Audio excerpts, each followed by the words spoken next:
আমার বাবাজিরা, বন্ধুরা, গভীর মনোযোগ, লম্বা চড়া কথা বলে আপনাদের মনোযোগ নষ্ট করব না। মুসা নবীর উম্মত পাথরের চাপায় পড়ে আল্লাহর জিকির করা অবস্থায় চাপা পড়ে গেলেন।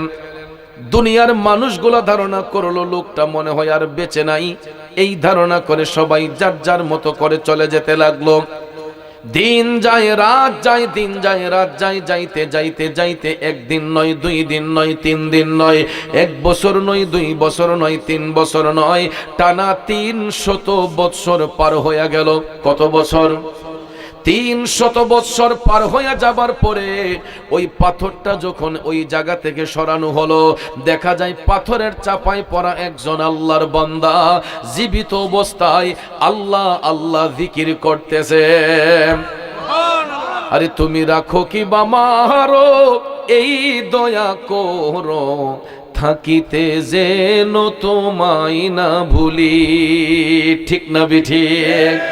300 বছর পাথরের চাপার মধ্যে পইরা লোকটা আমার মৌলার জিকির করতেছে। পাথর সরানোর পর যখন দেখা যায় বান্দার জবানে জিকির, আল্লাহর জিকির জারি আছে, সবাই অবাক হয়ে গেল, চমকে গেল। ডাক দিয়া কয়, ও আল্লাহর বান্দারে, তুমি কে, কি তোমার পরিচয়? পাথরের চাপায় পড়লো তো কোনো লোক বাঁচে না, তুমি বাঁচলা কেমনে? লোকটা কয়, আমি যেই আল্লাহর প্রশংসা করেছি, যেই আল্লাহর জিকির করেছি, আমাকে বাঁচিয়েছেন সেই আল্লাহ। দুনিয়ার মানুষগুলা ডাক দিয়া কয়, আল্লাহর বান্দা তুমি পাথরের ভিতর থাইকা খাইলা কি? লোকটা তখন ডাক দিয়া কয়, দুনিয়াবাসীরা, আমি যেই আল্লাহর জিকির করেছি ওই আল্লাহ পাথরের ভিতর আমাকে রিজিক দান করেছে। আল্লাহ পাক রব্বুল আলামিন পাথরের ভিতর রিজিক দিতে পারে কি পারে না? দুনিয়ার মানুষগুলা ডাক দিয়া কয়, হো আল্লাহর বান্দা, আমরা জানতে চাই তুমি কোন নবীর উম্মত, তুমি কোন নবীর উম্মত? তখন লোকটা ডাক দিয়া কয়, আমি আল্লাহর পয়গম্বর মুসা কালিমুল্লাহর উম্মত। কোন নবীর? মুসা নবীর উম্মত। সবাই কয়, তুমি কতদিন যাবত পাথরের চাপাই পরে আল্লাহর জিকির করছো? লোকটা ডাক দিয়া কয়, আমি 300 বছর যাবত পাথরের চাপাই পরে আল্লাহর জিকির করেছে। এই কথা শোনার পরে দুনিয়ার মানুষগুলা যখন আফসোস করতে লাগলো, সবাই আমার আল্লাহর দরবারে আফসোস করতে লাগলো, আয় হায়, মুসা নবীর উম্মত পাথরের চাপাই পইরা 300 বছর মৌলার জিকির কইরা না জানি কেমন নেকি আল্লাহর দরবারে অর্জন করেছে। তখন দুনিয়ার মানুষগুলা যখন আফসোস করতেছে, আমার আল্লাহ রাব্বুল আলামিন কুদরতের নজর দিয়া তাকায়া তাকায়া দেখতেছেন মুসা নবীর উম্মতের আমলের বাহার দেখে দুনিয়ার মানুষগুলা আফসোস করতেছে। তখন আল্লাহ রাব্বুল আলামিন কুদরতের জবান দিয়া সরাসরি মুসা নবীর আমার আল্লাহ ডাক দিয়া বলতেছেন, ও বন্ধু মুসা, ও বন্ধু মুসা, শুনো শুনো রে, তোমার উম্মত পাথরের চাপায় পইরা 300 বছর আমি মওলার জিকির কইরা আমার দরবারে যেই নেকি অর্জন করেছে। আল্লাহ কয়, মুসা শুনো বন্ধু, আমার হাবিব নবী মুস্তাফা সাল্লাল্লাহু আলাইহি ওয়াসাল্লামের একজন উম্মত। কয়জন? আল্লাহ কয়, আমার হাবিবের একজন উম্মত এক রাত ইবাদত করে যেই নেকি অর্জন করবে, মুসা তোমার উম্মতের পাথরের চাপায় পড়া 300 বছরের নেকির চাইতে আমার হাবিব নবী মুস্তাফার একজন উম্মতের এক রাতের নেকি 100 গুণ বেশি। দুই হাত তুলে বলুন আল্লাহু আকবার, আরেকটু জোরে বলুন ইয়া রাসূলুল্লাহ। নবী বিনে আপন কেহ না, আই গো মুমিন ভাই, নবী বিনে বান্ধব কেহ না, নবী বিনে দরদি কেউ না, আই গো মুমিন ভাই, নবী বিনে আপন কেহ নাই। কথা কন ঠিক কিনা? ওরে মা বাবা আত্মীয় স্বজন স্ত্রী পুত্র কন্যা গণ সবার চাইতে নবীজি আপন। ঠিক না বেঠে? এ নবীজিকে জানের চাইতে অধিক ভালো না বাসিলে, নবীজিকে জানের চাইতে অধিক ভালো না বাসিলে, হাদিসে কয় তাহারি মান্না আই গো মুমিন ভাই, নবী বিনে আপন কেহ নাই। কথা বলেন ঠিক না বিঠে? বন্ধুরা আমার, বাবাজিরা গো, রাস্তা দিয়ে হাঁটতেছি, দোকানপাটে বসে আছি, নবীর বাগানটা খালি পড়ে আছে। যেই জায়গাটা খালি পড়ে আছে রে আমার নবী, ওই জায়গাটা দেখে কি দেখে না? কথা কম, দেখে কি দেখে না? আরে নবীর উম্মতেরা, এত সুন্দর বাগানটা সাজানোর পরেও যারা এদিক সেদিক ঘোরাফেরা করে রে হাসরের ময়দানে, ওই লোকগুলা যারা আজকে এদিক সেদিক ঘোরাফেরা করে, এরা জান্নাতের সাইড দিয়ে শুধু ঘুরবে, কিন্তু জান্নাতের রাস্তা খুঁজে পাবে না। কথা কোন ঠিক কিনা? এখন যেই রকম ভাবে নবীর বাগানটা দেইকারা এদিক সেদিক ফাঁস কাটাইয়া ঘুরে, হাসরের ময়দানে ওরা জান্নাত দেখার পরেও জান্নাতের রাস্তাটা খুঁজে পাবে না। কারণ দুনিয়াতে যেমন সে এদিক সেদিক ঘুরেছে, জান্নাতের মধ্যেও দরজা দেখার পরেও এরা এদিক সেদিক ঘুরবে, কিন্তু প্রবেশ করার কোনো রাস্তা পাবে না। তাইলে বলুন, আজকের মাহফিল হওয়াতে আমরা খুশি না বেজার? নবীর উম্মতের সম্মান আছে না নাই? মূসা আলাইহিস সালাম টপ টপ করে চোখের পানি ছেড়ে দিয়া বলতেছে, আল্লাহ গো, আমি মূসারে যদি নবী না বানাইয়া শেষ জামানার নবীর উম্মত বানাইতা, আমি মূসা নিজেকে ধন্য মনে করতাম। চিন্তা করে দেখেন ভাইয়ের আমার, কুল্লু নবী ও মাসুমুন, সমস্ত নবীগণ নির্দোষ নিষ্কলঙ্ক। বাজান, আপনারা বলুন তো, নবীদের কোনো গুনাহ আছে? নবীদের কোনো গুনাহ আছে? কুল্লু নবী ও মাসুমুন, সমস্ত নবীগণ মাসুম, নির্দোষ নিষ্কলঙ্ক। তাইলে মূসা নবীও তো নির্দোষ নিষ্কলঙ্ক, ঠিক না বিঠে? একজন মাসুম নবী, নির্দোষ নবী, দয়াল নবীর উম্মতের আমলের পাওয়ারের কথা শুই না, একজন নির্দোষ নবী আমার আল্লাহর কাছে অ্যাপ্লিকেশন করে, আল্লাহ, আমি মূসারে নবী না বানাইয়া যদি শেষ জামানার নবীর উম্মত বানাইতা, আমি মূসা নিজেকে ধন্য মনে করতাম। তাইলে চিন্তা করেন, পূর্বের যুগের নবীগণ আমার নবীর উম্মতের দাবিদার, আর আমরা তো সরাসরি দয়াল নবীর উম্মত। আমাদের সম্মান আল্লাহর দরবারে কম না বেশি? আরো জোরে কোন, কম না বেশি? এখন দেখেন নবীর সম্মানটা আল্লাহর কাছে কেমন। আল্লাহ রাব্বুল আলামিন সূরা বাকারার 253 নম্বর আয়াতে কারিমায় ঘোষণা দিয়ে বলেন, বিসমিল্লাহির রহমানির রহিম,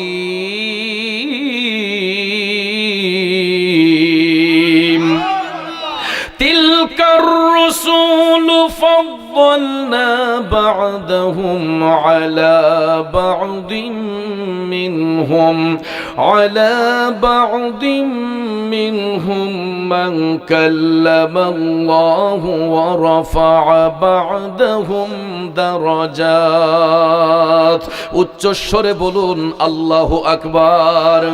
আল্লাহ রাব্বুল আলামিন বলে, এ রাসূলগণ, তাদের একজনের চেয়ে আরেকজনকে মর্যাদান্বিত করা হয়েছে। নবী রাসূলের মধ্যে এমন কেউ রয়েছেন যার সঙ্গে আমার আল্লাহ কথা বলেছেন, তাদের মধ্যে এমন রাসূল রয়েছে যাকে আমার আল্লাহ উচ্চ মর্যাদায় মর্যাদান্বিত করেছেন। এখন ভাইয়েরা আমার, আয়াতে কারিমার সরল তর্জমাটা শুনলাম, আসুন এবার এই আয়াতে পাকের ব্যাখ্যার দিকে চলে যাই। সুপ্রসিদ্ধ তাফসীরের কিতাব তাফসীরে রুহুল বায়ানের মধ্যে এই আয়াতে পাকের চমৎকার তাফসীর করতে গিয়ে বলা হয়েছে, নবী এবং রাসূলের মধ্যে কেউ হয়েছেন কালিমুল্লাহ, কেউ হয়েছেন খালিলুল্লাহ, কেউ হয়েছেন রুহুল্লাহ, কেউ হয়েছেন জাবিউল্লাহ, কেউ হয়েছেন হাবিবুল্লাহ। এ আমার সুলতানপুরের বাবাজিরা গো, উত্তর সুরমার নবীর প্রেমিকেরা রে, খালিলুল্লাহ শব্দের অর্থ আল্লাহর বন্ধু, কালিমুল্লাহ শব্দের অর্থ আল্লাহ আল্লাহর বন্ধু, রুহুল্লাহ শব্দের অর্থ আল্লাহর বন্ধু, জাবিউল্লাহ শব্দের অর্থ আল্লাহর বন্ধু, খালিলুল্লাহ শব্দের অর্থ আল্লাহর বন্ধু, হাবিবুল্লাহ শব্দের অর্থ আল্লাহর বন্ধু। প্রত্যেকটা শব্দের একটাই অর্থ, সেটা হলো আল্লাহর বন্ধু। এখন আপনাদের কাছে আমি জানতে চাই, সব বন্ধু কি সমান? বন্ধু বন্ধুর মধ্যে ডিসটেন্স আছে না নাই? আমি যদি একটা এক্সাম্পল আপনাদেরকে দেই, যেমন ধরেন স্কুল কলেজ মাদ্রাসা ইউনিভার্সিটির মধ্যে শিক্ষক একজন নাকি একাধিক? একাধিক শিক্ষক, সবাই সম্মানের অধিকারী, কিন্তু মর্যাদার দিক দিয়ে কি সবাই এক সমান? ক্লাসিফিকেশন আছে না নাই? একজন হলো প্রিন্সিপাল, একজন ভাইস প্রিন্সিপাল, একজন সিনিয়র শিক্ষক, একজন জুনিয়র শিক্ষক, আর একজন সহকারী শিক্ষক। প্রত্যেকটা শিক্ষক সম্মানের অধিকারী, কিন্তু মর্যাদার দিক দিয়ে ক্লাসিফিকেশন রয়েছে। ঠিক তদ্রূপভাবে নবী এবং রাসূলের মধ্যে সমস্ত নবীগণ সম্মানিত, সমস্ত নবীগণ আল্লাহর বন্ধু, কিন্তু মর্যাদার দিক দিয়ে একটা ডিসটেন্স আছে, ঠিক না বেঠে? কারণ ভাইয়েরা আমার, বন্ধুরা আমার, মূসা আলাইহিস সালাম নিজে থেকে ইচ্ছে পোষণ করেছিলেন আমার মওলাকে দেখার জন্য, ঠিক না বেঠিক? এই জন্য তিনি অ্যাপ্লিকেশন করেছিলেন, রব্বি আরিনি, রব্বি আরিনি, আল্লাহ আমি তোমাকে দেখতে চাই। আমার আল্লাহ বললাম তারানি, মূসা তুমি দেখতে পারবা না। মূসা নবী কয়, আল্লাহ গো আমি তোমারে দেখতে চাই। আল্লাহ কইলাম তারানি, মূসা তুমি দেখতে পারবা না। বারবার করে বলার পরে মূসা আলাইহিস সালাম কয়, আল্লাহ আমি তোমারে দেখব। তখন আল্লাহ তাআলা কয়, চাইলে যদি আমাকে দেখতে হয় মূসা তুমি তুর পাহাড়ের মধ্যে উঠতে হবে। সুবহানাল্লাহ। এ মূসা, আমাকে যদি দেখতে হয় তুমি তুরে সিনার মধ্যে উঠো। তখন মূসা আলাইহিস সালাম তুর পাহাড়ে ওঠার জন্য প্রিপারেশন নিলেন। এ বন্ধুরা আমার, বাবাজিরা, তুর পাহাড়ের মধ্যে মূসা নবী উঠার প্রিপারেশন যখন নিলেন, এমন সময় আমার আল্লাহ তাআলা কুদরতের জবান দিয়া ডাক দিয়া কয়, এ মূসা, মূসা রে বন্ধু, তোমার পায়ের জুতাগুলা খুইলা উঠো। আল্লাহ তাআলা ডাক দিয়া কয়, মূসা তোমার পায়ের জুতা খুলে উঠো। সঙ্গে সঙ্গে মূসা নবী পায়ের জুতা খুইলা তিনি আল্লাহর তুর পাহাড়ের মধ্যে উঠলেন। কাকে দেখার জন্য? জুরে কোন কারে দেখার জন্য? তুর পাহাড়ের মধ্যে মূসা নবী উঠলেন আমার মওলার দিদার পাবার জন্য। যখন তিনি তুর পাহাড়ের মধ্যে উঠলেন, ওনার সামনে একটা নূরের পর্দা দেখা যায়। আল্লাহ তাআলা ডাক দিয়া কয়, মূসা তোমার সামনে যেই নূরের পর্দাটা দেখা যায়, এই নূরের পর্দাটার মধ্যে তুমি একটু উত্তোলন করো। যখন মূসা নবী তুর পাহাড়ের মধ্যে উইঠা নূরের পর্দার মধ্যে হাত দিয়া শুধুমাত্র হাতটা একটু উপরের দিকে উঠিয়েছিলেন, আমার মওলা পাকের নূর তাজাল্লিতে তুর পাহাড়টা জ্বলে পুড়ে সরকার হয়ে গেল। তারপর মূসা আলাইহিস সালাম আমার মওলা পাকের নূর তাজাল্লির পাওয়ার সহ্য করতে পারে নাই। চিল্লায়া কি আল্লাহু আকবার বলবেন না? কারণ এটা তো আল্লাহর ইচ্ছা ছিল না, মূসা নবী নিজে থেকে ইচ্ছে পোষণ করেছিলেন, যেই কারণে বারবার অনুমতি চাবার পরে আল্লাহ অনুমতি দিলেন। তুর পাহাড়ে ওইটা আমার মওলা পাকের সেই নূর তাজাল্লি যখন তিনি দেখতে পেলেন, এটার পাওয়ার সহ্য করতে পারেন নাই। আর যেই নূরের আলোয়, যেই নূরের পাহাড়ে, যেই নূরের পাওয়ারে নূর তুর পাহাড়টা জ্বলে পুড়ে সারকার হয়ে গেল। আল্লাহ তাআলা পরে চিন্তা করলেন, আমার বন্ধু মূসা আমি মওলাকে দেখতে চাইলো, কিন্তু আমার নূর তাজাল্লি সহ্য করতে পারলো না। আমার বন্ধুর তো একটা ইজ্জত আছে, সম্মান আছে। আল্লাহ কয়, বন্ধু মূসা তোমার পায়ের কারণে আমি তোর পাহাড়ের ছাইগুলারে সুরমা হিসেবে কবুল করে নিলাম। যেই সুরমা আমি আপনি চোখের মধ্যে লাগাই, আব্বাজি এটা মূসা নবীর পায়ের বরকতে। তিনি তুর পাহাড়ের মধ্যে উঠেছিলেন আমার মওলাকে দেখার জন্য, কিন্তু মওলা পাকের নূর তাজাল্লি সহ্য করতে পারেন নাই, যেই কারণে এই তুর পাহাড়ের ছাইগুলাকে আমার আল্লাহ সুরমা হিসেবে কবুল করেছেন। আর আমার আল্লাহ তাআলা কুদরতের জবান দিয়ে বলেছিলেন, কিয়ামত পর্যন্ত ওই ছাইগুলা মেখে শেষ করা যাবে না। যারা সুরমা হিসেবে ব্যবহার করবে, কিয়ামত পর্যন্ত ওই ছাইগুলা ব্যবহার করতে পারবে। সুবহানাল্লাহ বলবেন না? বাবাজিরা আমার, বন্ধুরা আমার, এরপরে বন্ধুরা আমার, আল্লাহ তাআলা মুসা নবীর এক লকব দিয়েছিলেন কালিমুল্লাহ, আল্লাহর বন্ধু। তারপরে ভাইয়ার আমার, আমাদের মুসলিম মিল্লাতের আদি পিতা হযরতে বাবা ইব্রাহিম আলাইহিস সালামের উপাধি হচ্ছে খালিলুল্লাহ। নাম কি? খালিলুল্লাহ প্রেমিক ছিল, নমরুদে আগুনে দিল। ঠিক না বিঠিক? যখন ইব্রাহিম আলাইহিস সালাম আমার মায়ার নবীর ভালোবাসা অন্তরে নিয়ে মৌলার প্রেম সাগরে ডুব দিলেন, তখনই বাদশা নমরুদ ওনাকে আগুনের মধ্যে ফেলে দিয়েছিল। কিন্তু হযরত ইব্রাহিম আলাইহিস সালাম আমার নবীর ভালোবাসায় যখন তিনি মৌলার দরবারে কান্নাকাটি করেছিলেন, তখন ওনার চোখের পানিটা যখন আগুনের মধ্যে পড়েছে, সাথে সাথে আমার আল্লাহ ওই আগুনকে ফুল বাগিচা বানাইয়া দিছে।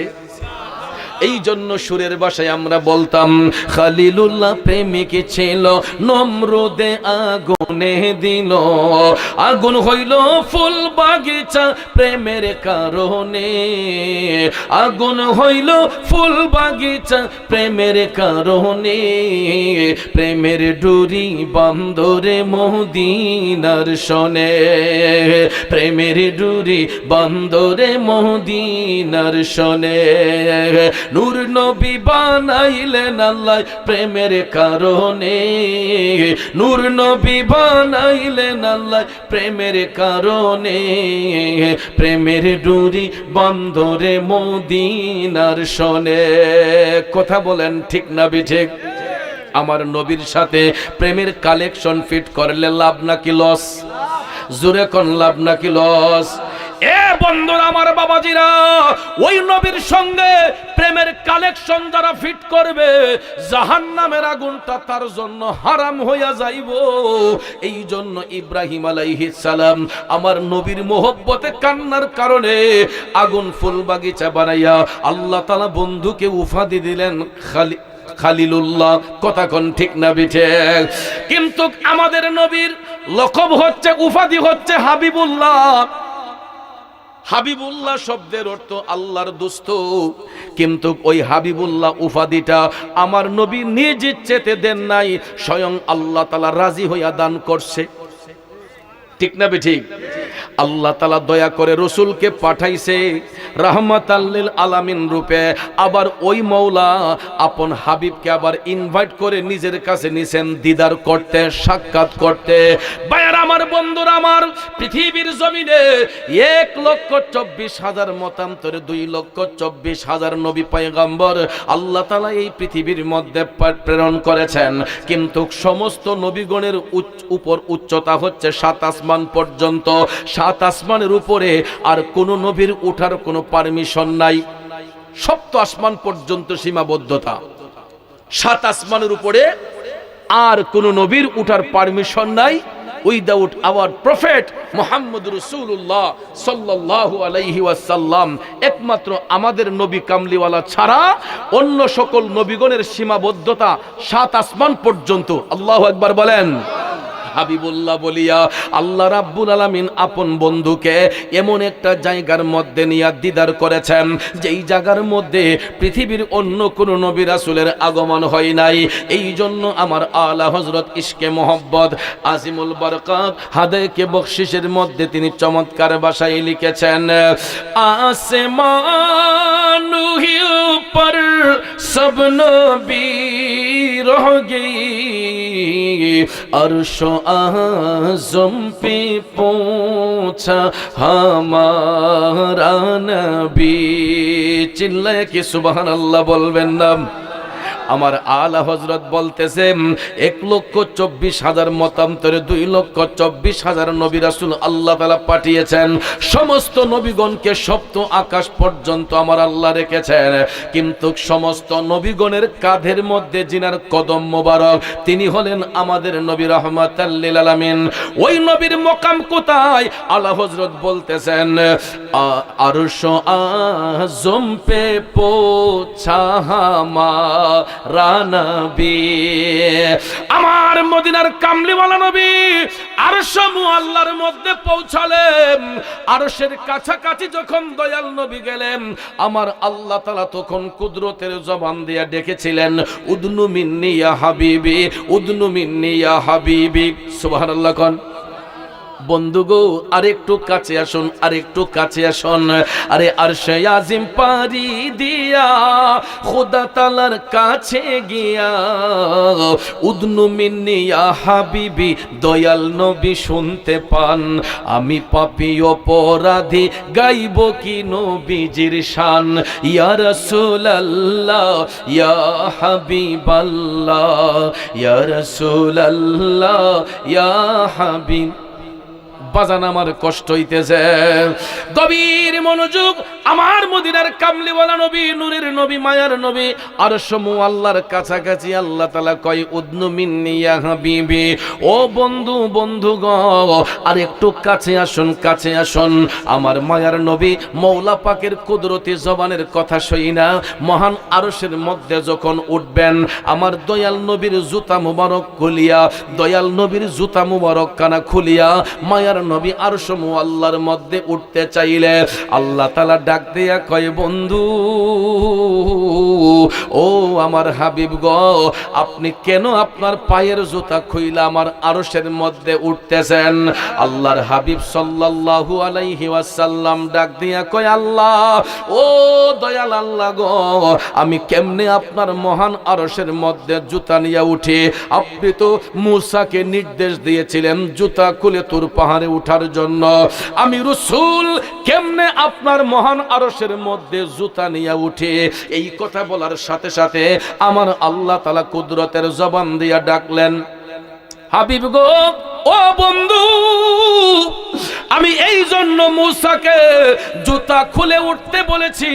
মূসা আমি মওলার নূর তাজাল্লি সহ্য করতে পারবে না, যেই কারণে জুতা খুলে আমি মূসারে তুর পাহাড়ে উঠাইয়া আমার মূসার পায়ের কারণে তুর পাহাড়কে ধন্য করেছে। আর আপনি বন্ধুকে জুতা মুবারক নিয়ে উঠতে বলেছি এই কারণে, হাবিব আমার আরশ মুআল্লা আপনি বন্ধু নবীর জুতা মুবারকের ধুলির অপেক্ষা করতেছে। আল্লাহ তাআলা ডাক দিয়া কয়, বন্ধু ও আমার হাবিব গো, আপনার জুতা মুবারকের ধুলি দিয়া আমি আল্লাহর আরশটারে ধন্য করে দেন। চিৎকার মেরে বলুন আল্লাহু আকবার। আর একটু জোরে বলুন ইয়া রাসূলুল্লাহ। ওরে আরশ কুরসি যার পায়ের ধুলা, মাখি তো চাই সারা বেলা। আরশ কুরসি যার পায়ের ধুলা, মাখি তো চাই সারা বেলা। উম্মতের দরদিয়ে মোর আর তো দেখি না, উম্মতের দরদিয়ে মোর আর তো দেখি না। ও মুসাফির জিয়ারতে চলো মদিনা, সেথায় আছেন নূর নবীজি দয়ার খাজিনা, সেথায় আছেন নূর নবীজি দয়ার খাজিনা। খারাপ লাগতেছে আমার ভাইয়েরা, এ উত্তর সুরমা সুলতানপুরের বাবাজিরা রে, যেই নবীর জুতা মুবারকের ধুলিতে আমার আল্লাহর মহান আরশ ধন্য হইয়া যায়, ওই নবীর গোলামি করার প্রয়োজন আছে না নাই? কথা কোন আছে না নাই? আব্বাজির আমার বন্ধুরা আমার, যারা ওই নবীর গোলামি করবে এরাই হবে জান্নাতি, যারা নবীর শানে দুশমনি করবে এরাই হবে জাহান্নামী। কথা কোন ঠিক কিনা? যারা নবীর কালেমা পড়বে, নবীকে বিশ্বাস করবে এরা জান্নাতি, যারা নবীর কালেমা পড়া বেঈমানি করবে এরা জাহান্নামী। ঠিক না বে ঠিক? এই জন্য যুবক ভাইয়েরা আমার, তাকান হযরতে আবু বকর সিদ্দিকের দিকে, তাকান হযরতে উমর রাদিয়াল্লাহু তাআলা আনহুর দিকে। তারা কিন্তু ইসলামের প্রথম যুগে তারা কিন্তু মুসলমান ছিলেন না, কিন্তু আমার নবীর দিন দেখা, আমার নবীর জবান মুবারকের বাণী শুইনা কালেমা পড়ে মুসলমান হয়ে সত্য ধর্মে আকৃষ্ট হইয়া সিদ্দিক আকবর হয়েছেন আবু বকর সিদ্দিক রাদিয়াল্লাহু তাআলা আনহু। আমার নবীর দিনে আইসা, আমার নবীকে ভালোবাসা ইসলাম ধর্ম গ্রহণ করে জান্নাতের সার্টিফিকেট অর্জন করে নবীর পাশে শুয়ে শুয়ে আরাম করতেছেন হযরতে উমর ইবনুল খাত্তাব রাদিয়াল্লাহু তাআলা আনহু। কথা বলেন ঠিক কিনা? এই জন্য আশেক কয়, প্রেমিক কয়, ওই বাজে ইসলামের ঢঙ্কা শব্দ শোনা যায় রে, নবীর দিনে আই মুসলমান, নবীর দিনে আই, নবীর দিনে আই মুসলমান, নবীর দিনে আই। খারাপ লাগে ভাইয়ার আমার, গভীর মনোযোগ, বেশি সময় কষ্ট দেব না। আমার নবীর দিনে থাকলে লাভ হয় না লস হয়? কেমন লাভ হয় দেখুন আমার ভাইয়েরা।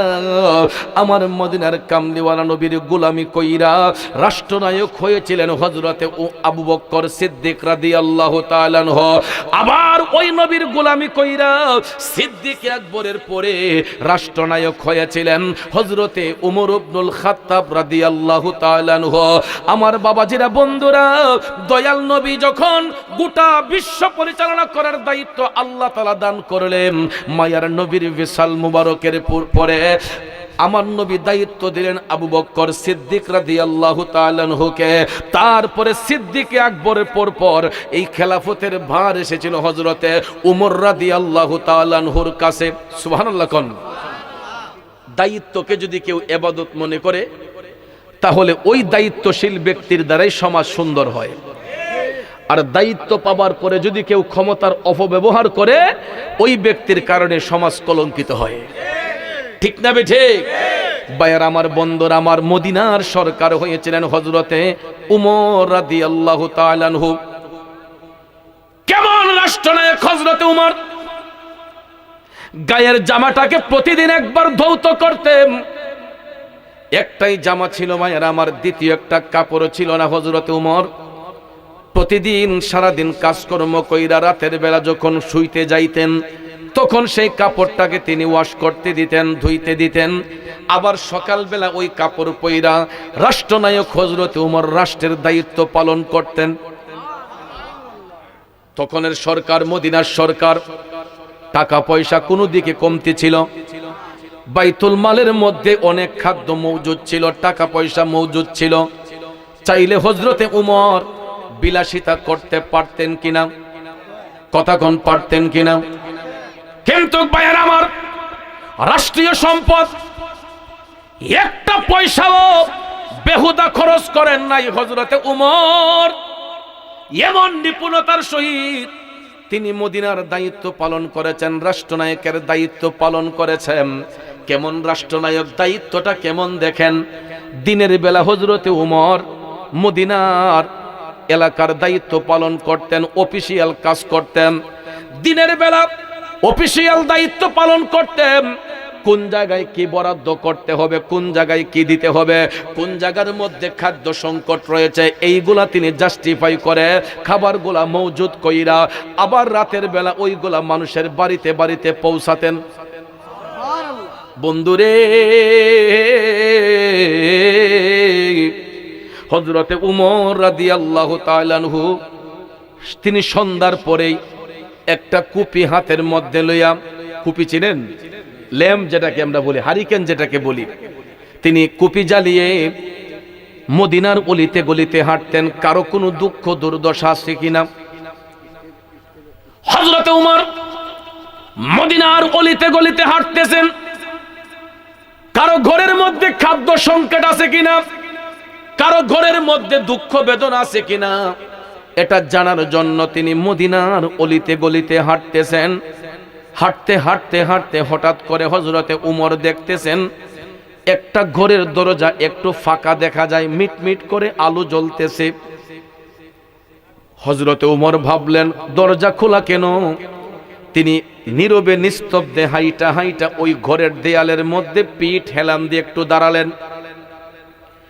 হঠাৎ করে হযরতে উমর শুনতে পাইলেন ওই ঘরের মধ্যে 3টা বাচ্চা ফুফায়া ফুফায়া কান্না করতেছে, ঢেকরায়া ঢেকরায়া কান্না করতেছে। বাচ্চাগুলা পেটের ক্ষুধায় কাতর হইয়া মা দুঃখিনীকে ডাক দিয়া কইতাছে, আম্মা গো মা, আর কত অপেক্ষা করব, পেটের ক্ষুধায় অস্থির হয়ে গেছি গো মা, আমাদেরকে আর কত সময় অপেক্ষায় রাখবা? বন্ধুরা আমার, বাবাজিরা আবার ওই মা বাচ্চাদেরকে সান্ত্বনা দিচ্ছে, একটু অপেক্ষা করে জাদুরা, খাবার তৈরি হয়ে যাচ্ছে, একটু পরেই তোদেরকে খাবার দিতেছি। কিন্তু আফসোসের বিষয় হলো ওই মহিলা মা শরীরটা অসুস্থ হওয়ার কারণে কাজে যাইতে পারে নাই। ছেলেদের বাবা দুনিয়াতে নাই। যেই সংসারের মধ্যে বাবা থাকে না রে, ওই সংসারের মধ্যে একটা মা যে কত পরিশ্রম করে, যেই মা সংসার চালায় সেই বুঝতে পারে। এ যুবক বন্ধুরা, অনেকেই হয়তো আমার মতো বাবা হারা এতিম হইছ রে। আমি 26টা বছর ধরে বাবারে ডাকতে পারি না। বাবা হারা যন্ত্রণা আমার অন্তরে ছটফট ছটফট করে। আমি এমন একটা পুরা কপাইল্লা সন্তান, আমার জন্য বর্তমানে হাজার হাজার মানুষ অপেক্ষা করে।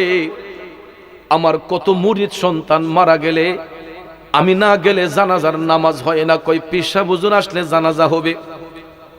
আমার কিছু কিছু মুরিদ ওসিয়ত করছে, কই মারা যাবার পরে লাশ যদি 5 দিনও থাকে, বাজান আপনি আইসা আমার জানাজা দিবেন। এরকম ভাবে বহু জায়গার মধ্যে লাশ বাড়িতে রাইখা আমার জন্য ঘন্টার পর ঘন্টা অপেক্ষা করে, আমি যাইলে পরে জানাজার নামাজ হয়। কিন্তু আমি এমন একটা পুরা কপিল্লা, যেই বয়সে আমি বাবা হারাইলাম, আমার বাবার জানাজার নামাজটা আমি পড়াইবার মতো যোগ্যতা ছিল না। এই একটা আফসোস আমার জীবনে। কত মানুষের জানাজা দেই, নিজের বাবার জানাজার নামাজটা পড়াইতে পারি নাই। এত ছোট ছিলাম যেই বয়সে বাবা হারাইছি।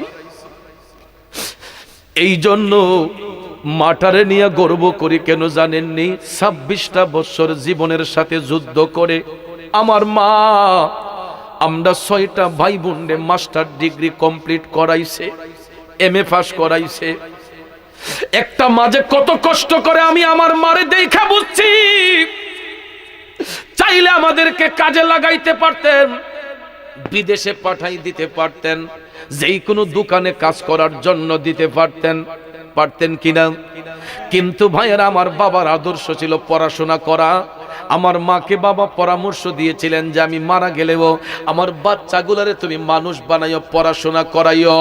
এ বন্ধুরা আমার, বাবাজিরা, সেই স্মৃতি ধারণ করে আমার মা 6টা ভাই বোনকে, আমাদের 6টা ভাই বোনদেরকে মানুষের মতো মানুষ করার জন্য চেষ্টা চালিয়ে বর্তমানে শরীরটা অসুস্থ শরীরটা হলেও আজকে যখন আমি বাড়িতে গেলাম, এখন কিন্তু আমি বাড়ি থেকে আসছি 9টার সময় হবিগঞ্জ আমার স্নানঘাট থেকে রওনা হইছি মাহফিলের উদ্দেশ্যে।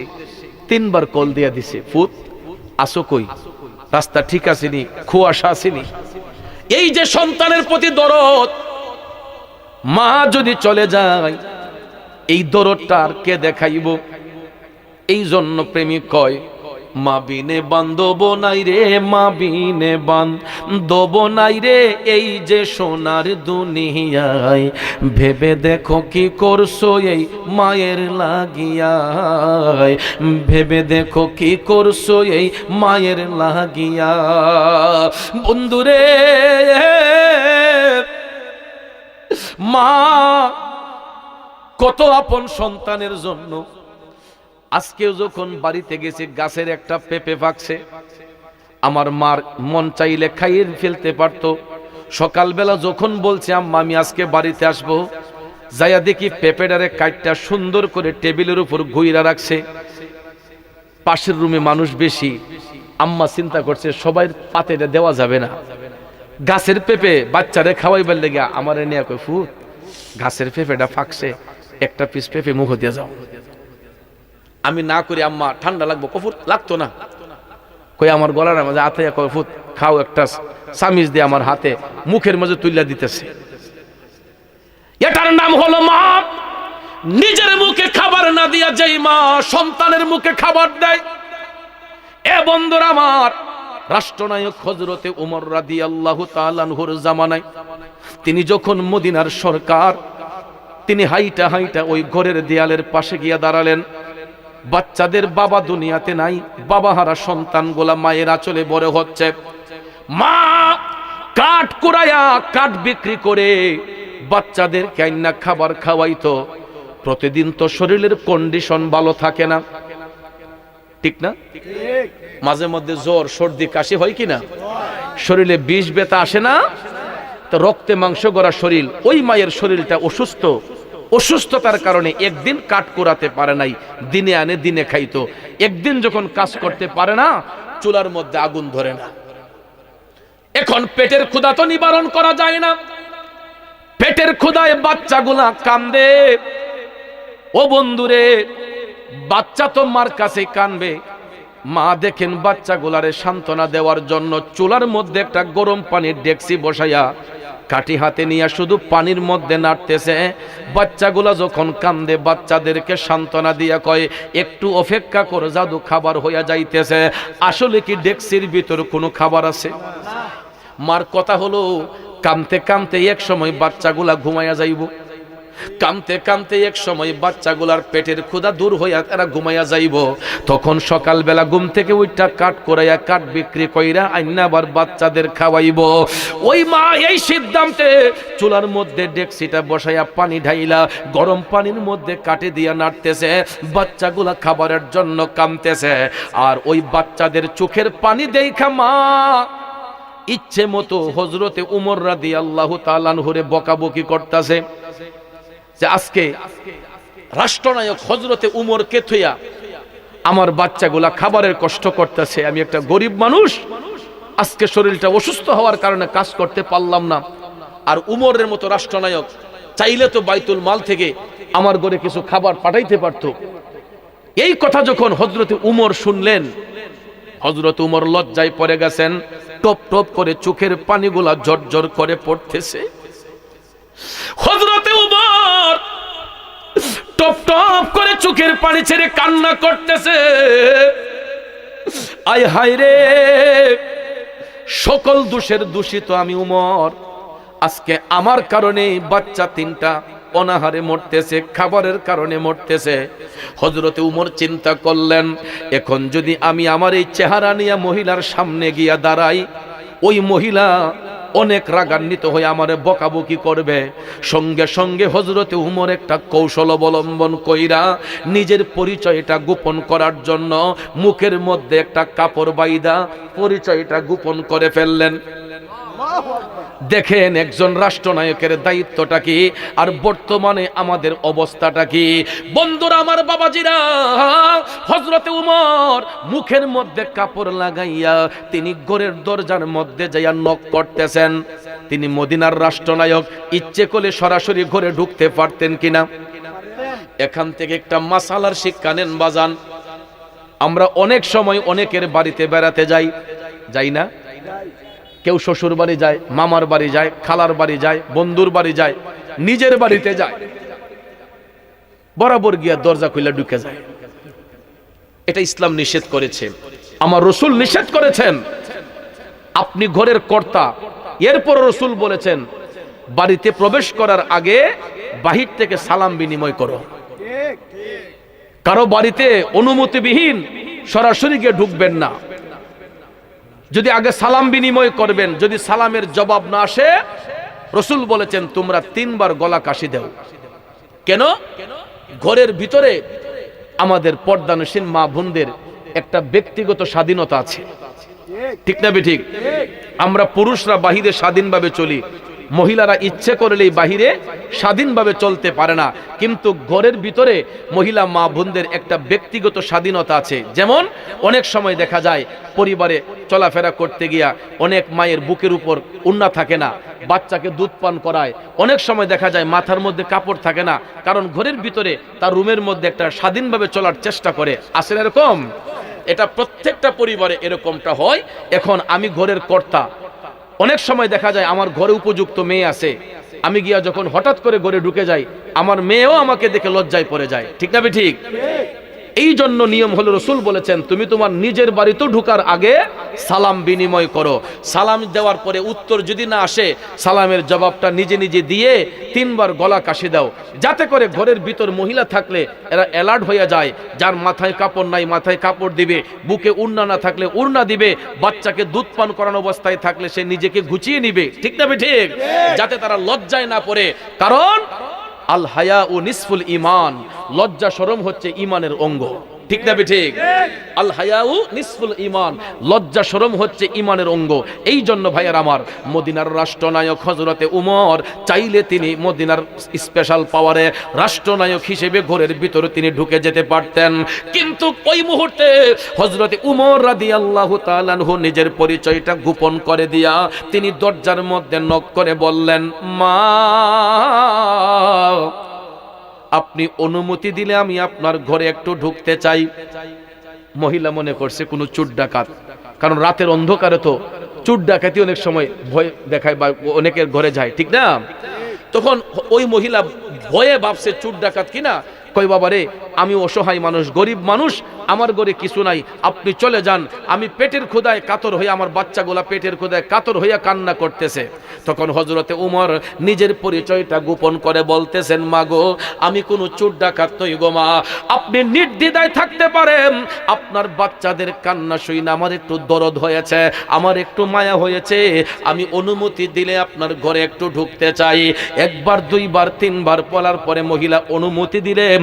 এরপরে হযরতে উমর ঘরের মধ্যে ঢুকলেন, ঢুইকা মহিলা মাকে সালাম দিলেন, ডাক দিয়ে বললেন, মাগো মা আপনার বাচ্চাগুলা কেন কাঁদতেছে গো মা, কি তার কারণ? তখন মহিলা ইচ্ছে মতো হযরতে উমরের উপর খুব ঢালতেছে, কয় আর কইেন না, উমরের মতো একজন রাষ্ট্রনায়ক থাকার পরে আমার ঘরের মধ্যে বাচ্চাগুলা খাবার অতিষ্ঠ হইয়া ঘুমাইয়া গেছে, এমন রাষ্ট্রনায়ক আমি মদিনার মধ্যে চাই না। অথচ হযরতে উমর নিজেই কিন্তু পরিচয় গোপন রেখে শুনতেছেন, আর চোখের পানিগুলা টপ টপ করে ছেড়ে কান্না করতেছেন। মহিলার অভিযোগগুলা শোনার পরে হযরতে উমর ডাক দেয়া কয়, মাগো ও মা আপনি যদি অনুমতি দেন আমি আপনার বাচ্চাদের জন্য কিছু খাবার নিয়ে আসি। মহিলা কয়, না আপনি আমার লেগে এই দরদ দেখাইবেন কেন, আমার বাচ্চাগুলা কষ্ট করতেছে, আপনার তো কোনো কি স্বার্থ আমার বাচ্চাদেরকে আপনি দেখবেন? হযরত উমর কয়, মা আমার কোনো স্বার্থ নাই, আপনার বাচ্চাদেরকে দেখে একটু মায়া লাগছে, এই জন্য আমি তাদেরকে কিছু খাবার এনে দিতে চাই।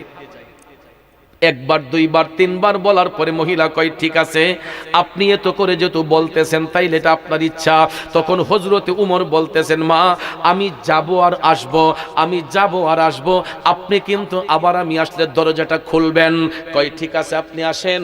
এই কথা বলে হযরতে উমর ওনার সফর সঙ্গীকে সাথে নিয়া, ওনার পার্সোনাল সেক্রেটারিকে সাথে নিয়া হযরতে উমর আবার হাইটা হাইটা চলে গেলেন বাইতুল মালে, খাদ্য গুদামে, যেখানে খাদ্য স্টক, সেখান থেকে একটা আটার বস্তায় ধরলেন। ওনার সেক্রেটারি বলে, হুজুর আমার মাথায় দেন। হযরত উমর বললেন, না অন্যায় করেছি আমি, সাজা ভোগ করবেন আপনি, এটা হইতে পারে না, আমি মদিনার রাষ্ট্রনায়ক, ওই মহিলার বাচ্চাগুলা আমি উমরের কারণে খাবারের কষ্ট করতেছে, আটার বস্তা আপনার মাথায় নিলে তো ব্যথাটা আমি অনুভব করতে পারবো না, এই আটার বস্তাটা আমি উমরের মাথার মধ্যে উঠাইয়া দেন। এরে উত্তর সুরমা সুলতানপুরের বাবাজিরা, সরকার কারে কয় দেখো, রাষ্ট্রনায়ক কারে কয় দেখো। হযরত উমর টান দিয়া আটার বস্তাটা নিজের মাথার মধ্যে লইয়া হাইটা হাইটা হাইটা উমর এই রাতের অন্ধকারে আবার ওই মহিলার ঘরের মধ্যে যাইলেন। মা মাগো আমি আগন্তুক আবারও আপনার ঘরের মধ্যে আসলাম, অনুমতি দিলে আমি আপনার ঘরে ঢুকতে চাই। ভদ্র মহিলা অনুমতি দিল। হযরত ওমর ঘরের ভিতর ঢুইকা আটার বস্তাটা মাথা থেকে নামাইয়া বললেন, মা আপনি যদি অনুমতি দেন আমি আপনার রান্নার ঘরে একটু ঢুকতে চাই। মহিলা ওনার বিশ্বাস প্রখর হলো, তখন ভাবতেছে না লোকটা আসলে খারাপ কেউ না। হযরত উমর তো পরিচয় গোপন রাখছেন, রাইখা তিনি রান্নার ঘরে ঢোকার অনুমতি চাইলেন। মদিনার রাষ্ট্রনায়ক, মদিনার সরকার ওই ভদ্র মহিলার রান্নার ঘরে ঢুইকা হযরত উমর ডেক্সির মধ্যে তাকাইয়া দেখতেছেন পানিগুলা আগুনে বলকা উঠছে। ওই গরম পানির দিকে তাকাইয়া হযরতে উমরের চোখের পানিগুলা টপ টপ পড়তেছে। যে মা এই গরম পানির মধ্যে কাটে দিয়া নাইরা বাচ্চাগুলারে সান্ত্বনা দিছে। আহারে সব দুষ্ট আমি উমরের। সঙ্গে সঙ্গে এই অপরাধকে ঢাকার জন্য হযরত উমর আটার বস্তাটা খুইলা এই বস্তা থেকে আটাগুলা গরম পানির মধ্যে ঢাইলা ওই আটাগুলারে সুন্দর করে গুলাইয়া হযরতে উমর রান্নার ঘরে বইসা নিজের হাতে রুটি বানাইছে। মদিনা সরকারও নিজের হাতে রুটি বানাইলেন। অনেকগুলা রুটি বানাইয়া হযরতে উমর ওই রুটিগুলা সুন্দর করে ভাজলেন। সঙ্গে সঙ্গে পকেট থেকে একটা মধুর বোতল বের করলেন, পকেট থেকে একটা মধুর বোতল বের করলেন। হযরতে উমর এই মধু রুটির মধ্যে লাগাইয়া বাচ্চাগুলারে ঘুম থেকে জাগাইলেন। ঘুম থেকে জাগাইয়া হযরতে উমর বাচ্চাগুলাকে নিজের রান মুবারকের মধ্যে বসাইলেন। দুই পাশে বসাইয়া হযরত উমর মধু মিশাইয়া রুটিগুলা বাচ্চাদের মুখে দিতেছে। বাচ্চাগুলা তো পেটের ক্ষুধায় কাতর, খাবার দেখা ওই বাচ্চাগুলা এত খুশি, মনের আনন্দে বাচ্চাগুলা রুটি খাইতে শুরু করলো। খাইতে খাইতে খাইতে গো বাচ্চাগুলার যখন পেট ভরে গেছে, এরা কয় আলহামদুলিল্লাহ আর খাবো না। হযরতে উমর মা দরদিকে ডাকলেন, মাগো তোমারও তো শরীরটা অসুস্থ, মা এখান থেকে কিছু রুটি তুমিও খেয়ে নাও। মা এটা মধু মিশ্রিত রুটি, তুমি খেয়ে নাও গো মা। ওই মহিলা মা যখন খাইয়া তারও পেটের ক্ষুধা নিবারণ করছে, বাচ্চাগুলা যখন খাবার খাইয়া পেটের ক্ষুধা নিবারণ করছে। বন্ধুরা এখন হযরতে উমর ওই ভদ্র মহিলারে ডাক দেয়া কয়, মা আর কোন অসুবিধা আছে? মহিলা কয় না। তখন হযরত উমর কয়, মাগো আমি যদি আপনার কাছে একটা অনুরোধ করি রাখবেন নি? মহিলা কয়, কি হুজুর? অনুরোধটা কি? তখন হযরত উমর কয়, নিজের পরিচয় গোপন রাখা, যে মা এখন তো তোমার ঘরে খাবারও আছে, তোমার বাচ্চাদের পেটের ক্ষুধাও দূর হইছে, মা আমি উমরের পক্ষ থেকে তোমার কাছে মাফ চাই, তুমি রাষ্ট্রনায়ক উমরে ক্ষমা করে দাও। সুবহানাল্লাহ কইতেন না? কথাটা বুঝছেন না আপনারা? হযরত উমর নিজের পরিচয় গোপন রাইখা মহিলার সঙ্গে কথা বইলা বলতেছেন, মা এখন তো তোমার ঘরে খাবার আছে, তোমার বাচ্চাদের আর কোনো কষ্ট হইতো না, এখন আমি তোমার কাছে একটা অনুরোধ করতেছি, তুমি এখন হযরত উমরে মাফ কইরা দাও। তখন মহিলা কয় যে উমরের জন্য আপনার এত দরদ কেন? উমরের কারণে আমার বাচ্চাগুলা খাবারের কষ্ট করেছে, আর আপনি এখানে আমার ঘরে খাবার দিয়া বলতেছেন উমরে মাফ করার জন্য। কয় আপনার মতো রাষ্ট্রনায়ক যদি মদিনার মধ্যে কায়েম থাকে তাইলে আমি উমরকে মাফ করতে পারি, শর্ত আমার একটাই, আপনার মতো লোক এই মদিনার রাষ্ট্রনায়ক হতে হবে। যখন হযরতে উমর মহিলার কাছ থেকে এই কথা শুনলেন, তখন তিনি আস্তে করে মুখের কাপড়টা সরাইয়া কয়, মা গো মা, ও দরদি মা, একটাবার আমার পানে ফিরে তাকাও। মহিলাটা যখন তাকাইয়া দেখছে তিনি হযরতে উমর, আর কি মহিলার কোন হুঁশ আছে? এই মহিলা কাঁপতে শুরু করছে, আয় হায় রে, যার পায়ের শব্দ শুনলে শয়তান পর্যন্ত পালাইয়া যায়। হযরত উমর হাইটা গেলে পায়ের শব্দ শুনলে শয়তান পর্যন্ত পালাইয়া যাইতো। ওই মহিলা তো এখন চিন্তা করছে, আহা এই লোকের সামনে দাঁড়াইয়ে আমি এতক্ষণ কথা বলছি, আমার তো চরম সাহসের পরিচয় আমি দিয়ে দিছি। তখন এই মহিলা ভয়ে কাঁপতে শুরু করছে, কয় হুজুর আমি বুঝতে পারি নাই, আমারে ক্ষমা করেন। হযরত উমর কয়, থামুন, অন্যায় করেছি আমি, আর কাতর হবেন আপনি, এটা হতে পারে না। মা অন্যায় যে করে অন্যায় সেই সয়, অন্যায় যে করে অন্যায় সেই সয়। মাগো আমি অন্যায় করেছি, আমি অন্যায়টা সওয়ার চেষ্টা করেছে। মা আমি জানতাম না তোমার ঘরের মধ্যে যে খাবার নাই। মাগো একজন রাষ্ট্রনায়ক রাষ্ট্র পরিচালনা করতে যাইয়া সব দিকে খেয়াল নজর রাখতে অনেক সময় কিছু ত্রুটি বিচ্যুতি হয়, ঠিক না ঠিক? মাগো অনেক সময় কিছু ত্রুটি বিচ্যুতি হয়। যে আমি যে তো এখন জেনে গেছি তোমার ঘরে খাবার নাই, ইনশাল্লাহ আজকের পর থেকে মা আমার দায়িত্বের মধ্যে আমি আর কোনো ত্রুটি রাখবো না, তুমি বলো আমারে ক্ষমা করছো। তখন মহিলাকে, হুজুর আমারে আর লজ্জা দিয়েন না হুজুর, আমারে ক্ষমা করে দেন, আমি জন্মের জন্য আপনার কাছে ক্ষমা চাইতেছি, আমি না যাই না আপনার উপরে তহমত দিছি, হুজুর আপনি আমারে ক্ষমা করেন। হযরত উমর বলেন আমার মধ্যে কোনো কষ্ট নাই, বলো তুমি আমাকে ক্ষমা করছো? তখন মহিলাকে, হুজুর আমার ভিতরে আর কোনো কষ্ট নাই। এটার নাম হলো রাষ্ট্রনায়ক, এটাই হলো জনগণ। কথা কোন ঠিক কিনা? কিন্তু ভাইয়ার আমার, আমাদের দেশের মধ্যে অনেক সময় অনেক জায়গায় দেখা যায় রিলিফের টাকাগুলা পর্যন্ত খাইয়া ফেলে। গরিব মানুষের চাইল আইছে সরকারি তহবিলে, দেখা যায় ডিজিএফ এর চাইলগুলা কয়েকজনরে দিয়া মুখ দীক্ষা বাকিরা বেচ্চা হিলা হেফাহট হইলিছে। কথা কোন ঠিক না ঠিক? ওরে মূর্খের দল বিচারপতি, মনরে না জানে আইনের নীতি, করে কেবল নিজের ক্ষতি, ঘুষ নিষেধ খায়। প্রেমের বাজারে দেখি মানুষ নাহি পায়, ভবের বাজারে মানুষ সীমা শঙ্কা নাই। প্রেমের বাজারে দেখি মানুষ নাহি পায়। খারাপ লাগতেছে আমার বাবাজিরা, একটু দুরূদ শরীফ পড়েন। আল্লাহুম্মা সাল্লি আলা সাইয়্যিদিনা মাহাদ, আল্লাহুম্মা সাল্লি আলা সাইয়্যিদিনা মুহাম্মাদ নাবি শাফিয়ানা মাওলানা মুহাম্মাদ নবী শাফি মাওলানা। আমার বাবাজিরা বন্ধুরা গভীর মনোযোগ।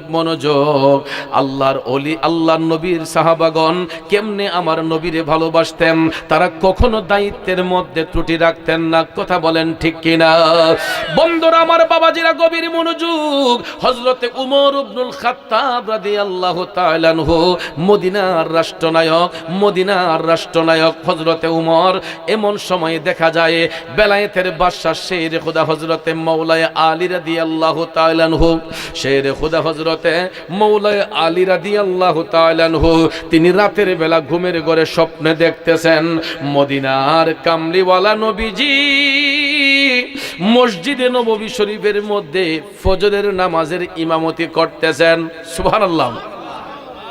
নবীজির বিশাল মুবারকের পরে মাওলানা আলী রাদিয়াল্লাহু তাআলা আনহু স্বপ্নে দেখতেছেন আল্লাহর হাবিব সাল্লাল্লাহু আলাইহি ওয়াসাল্লাম মসজিদে নববী শরীফে ইমামতির মুসল্লায় তিনি পিছনে ইক্তেদায় দাঁড়ালেন। মাওলানা আলী বলেন আমি দেখতে পাইলাম কিছুক্ষণ পরে একজন ভদ্র মহিলা মাথার মধ্যে এক কামচা খেজুর নিয়া তাবারুক হিসেবে মসজিদে নববীতে দয়াল নবীর সামনে আইনা হাজির করছে। সুবহানাল্লাহ। ফজরের নামাজ শেষে রাসূল যখন মসজিদে নববীতে হেলাম দিয়ে বসলেন, মাওলানা আলী স্বপ্নে দেখতেছেন একজন মা খাঞ্চা ভর্তি এক খাঞ্চা খেজুর তিনি আইনা মসজিদে নববীতে রাসূলের সামনে হাজির করলেন। হযরতে মাওলানা আলী বলেন আমিও হাত পাতলাম, সবাই হাত পাতলো। দয়াল নবী সবার হাতে একটা একটা খেজুর দিচ্ছেন। হযরত আলী বললেন আমি যখন আমার হাতের মধ্যে হাত পাতলাম, রাসূল স্বপ্নের ঘরে আমার হাতেও একটা খেজুর দিলেন। ওই খেজুরটা আমি মুখে দিয়া যখন চাবাইতে হঠাৎ করে ফজরের আজান শুনে আমার ঘুম ভেঙে গেছে। স্বপ্নের ঘরে দয়াল নবী খেজুর দিলেন, এবার স্বপ্ন থেকে জাগ্রত হইলেন আজানের ধ্বনি শুনে। মাওলানা আলী দেখতেছেন যেই খেজুরটা আমার নবী স্বপ্নের ঘরে দিয়েছিলেন, ওই খেজুরের বিচিটা স্বপ্ন থেকে জাগ্রত হইয়া মুখের মধ্যে দেখা যায়। সুবহানাল্লাহ। তিনি স্বপ্নের ঘরে খেজুর খাইলেন, বাস্তবতা থাকার কথা নয়। আমার রসুল স্বপ্নের ঘরে এইসব খেজুর দিছেন, চাবাইতে চাবাইতে দেখা যায় বাস্তবিকলি এই খেজুরের বিচিটা হযরতে মাওলানা আলীর মুখের মধ্যে দেখা যায়।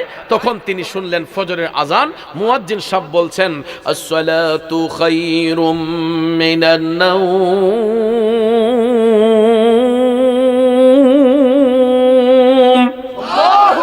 ঘুম থেকে নামাজ ভালো, ঘুম থেকে নামাজ ভালো। এই কথাটা শোনার সঙ্গে সঙ্গে সমস্ত সাহাবায়ে কেরাম তারা ফজরের নামাজ পড়ার জন্য মসজিদে নববীর মধ্যে তারা তশরিফ নিলেন। হযরত আলী ওযু শেষ, ওযু বানাইয়া তিনিও মসজিদে নববীর মধ্যে নামাজ পড়তে গেলেন। ফজরের নামাজ শুরু হবে, ইমামতির মুসল্লায় দাঁড়ালেন এবার হযরতে উমর, কারণ তিনি তো মদিনার রাষ্ট্রনায়ক, ঠিক না ঠিক? ইমাম তো হযরতে উমর ইবনুল খাত্তাব, রাষ্ট্রনায়ক। তিনি ইমামতির মুসল্লায় যখন দাঁড়ালেন, মাওলানা আলী পিছনে ইক্তেদায়, অন্যান্য সাহাবায়ে কেরাম সবাই ইক্তেদায় দাঁড়ালেন। এবার হযরতে উমর ইবনুল খাত্তাব রাদিয়াল্লাহু তাআলা আনহু 2 রাকাত ফজরের ফরজ নামাজ আদায় করলেন। ফরজ সালাত আদায় কইরা তিনি যখন সালাম ফিরাইলেন, সালাম ফিরাইয়া ইস্তেগফার করে দোয়া মুনাজাত করে আমার মদিনার কামলিওয়ালা নবী যেই দিকে বসেছিলেন হযরত আলী লক্ষ্য করতেছেন হযরতে উমর ইবনুল খাত্তাব তার একটু পাশে মসজিদে নববীর দেয়ালের মধ্যে ফজরের নামাজ পড়ে একটু হেলাম দিয়া বসলেন। এখন বাস্তবিকই দেখা যায় একজন বৃদ্ধা মা মাথার মধ্যে এক খাঞ্চা খেজুর নিয়া মসজিদে নববীর মধ্যে আইনা তাবারুক দিছে। আর আজকে আমরা অনেক জায়গায় তাবারুকের বিরুদ্ধে ফতোয়া দেই, মিলাদ মাহফিলে নাকি তাবারুক করা যায় না। আপনারা অবাক হয়ে যাবেন, বর্তমান যুব সমাজ যারা সোশ্যাল মিডিয়া ঘাটে, ইউটিউব ফেসবুক ঘাটেন, আপনারা লক্ষ্য করে দেখবেন এই দেশের মধ্যে, আমাদের দেশের মধ্যে কিছু কিছু শায়েখ নামের মূর্খ শায়েখ আছে, শায়েখ নামের মূর্খ শায়েখ আছে। এরা গুমটা মৌলবীরা বলে যে মিলাদ মাহফিল শেষে তাবারুক করা নাকি এটা বেদাত, আমরা যে জিয়াফত করি এটা নাকি বেদাত, মৃত ব্যক্তির কোলখানি করি, খাবারের যে অনুষ্ঠান করি এটা নাকি বেদাত। আচ্ছাও জীবনে তো শুনছি না খাবারের জিনিসে বেদাত কইতে, খাওয়ানোর জিনিস হারাম এটা জীবনে শুনছি না। আপনারা শুনছেন নি? গরু জবাই করি, গরুর গলায় যখন ছুরি লাগাই তখন কোনো বেড়ার নাম লই, কার নাম লই? বিসমিল্লাহি আল্লাহু আকবার, কথা কোন ঠিক কিনা? যেই পশুগুলা আল্লাহ তাআলা আমার আপনার জন্য খাবারের হালাল করে দিয়েছেন, আমরা ওই পশুর গলায় ছুরি চালাইবার সময় আমরা বিসমিল্লাহি আল্লাহু আকবার বলে এবার মুরগি জবাই করি, হাঁস জবাই করি, খাসি জবাই করি, গরু জবাই করি, মহিষ জবাই করি, দুম্বা জবাই করি, আপনার ছাগল জবাই করি, আমরা বিসমিল্লাহি আল্লাহু আকবার বলে হালাল পশুর গলার মধ্যে ছুরি লাগাই, কথা কোন ঠিক কিনা? তো এটার গোশত খাওয়া আমার আপনার জন্য হালাল না হারাম? তাহলে বাবাজি আমরা এই হালাল খাবারকে আমরা মৃত ব্যক্তির আত্মার মাগফিরাতের জন্য কুলখানি করি বা অনেক মাহফিলে, মিলাদ মাহফিলে তাবারুকের ব্যবস্থা করি। আজকেও তো বিরিয়ানি তাবারুক আছে না নাই? এটাও তো মুরগির গোশত দিয়ে করা হয়েছে, কথা কোন